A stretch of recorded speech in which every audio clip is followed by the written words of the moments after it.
الله الرحمن الرحيم. اللهم صل على سيدنا محمد وعلى آل سيدنا محمد صلاة تنجينا بها من جميع الأهوال والآفات وتقضي لنا بها جميع الحاجات وتطهرنا بها من جميع السيئات وترفعنا بها عندك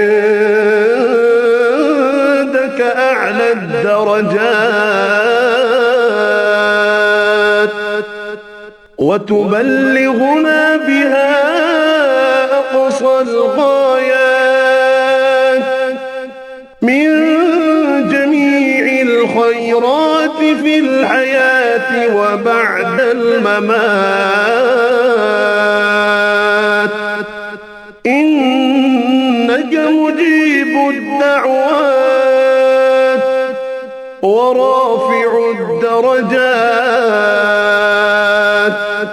ويا قاضي الحاجات